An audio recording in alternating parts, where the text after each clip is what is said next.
Bonjour, je suis Esther Lauber et je vous explique dans cette vidéo le bail à loyer échelonné. Cette vidéo concerne les baux d'habitation et les baux commerciaux pour lesquels les dispositions sur la protection contre les loyers abusifs s'appliquent.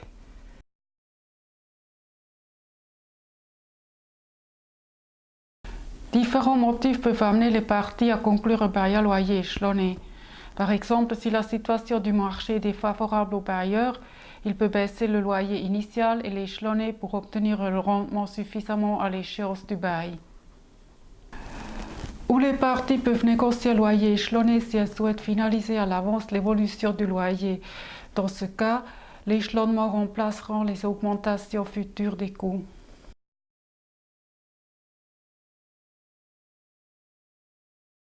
Les trois conditions doivent impérativement être remplies. Le bail doit être conclu pour une durée minimale de 3 ans. Le loyer ne peut pas être augmenté plus qu'une fois par année. Les augmentations du loyer doivent être fixées au franc.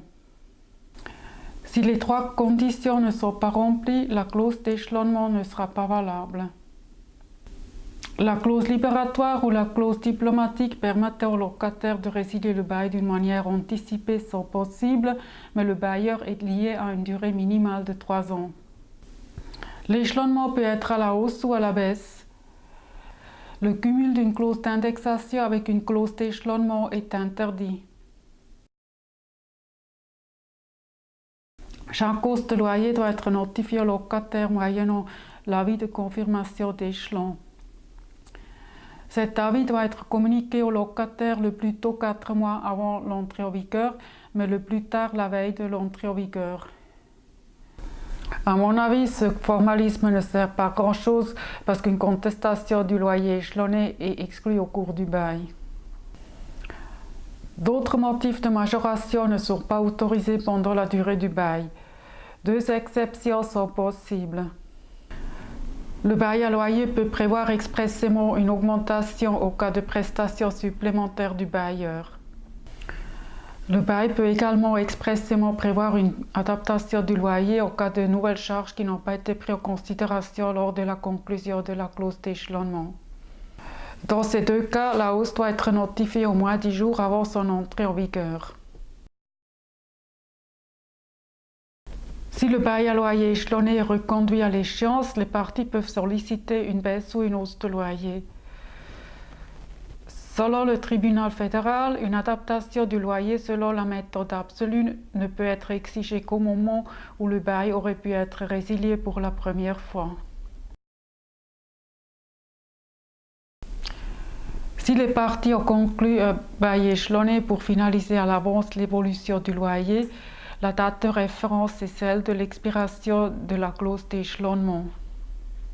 Si la clause d'échelonnement a été conclue pour accorder au locataire un rabais ou pour arriver à un rendement suffisamment à l'échéance du bail, la date de référence est celle de la conclusion de la clause d'échelonnement.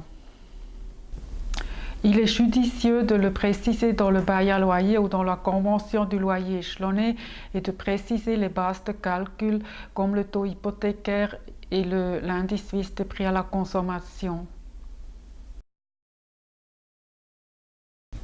En cas de transfert ou de reprise de bail, la clause d'échelonnement demeure valable.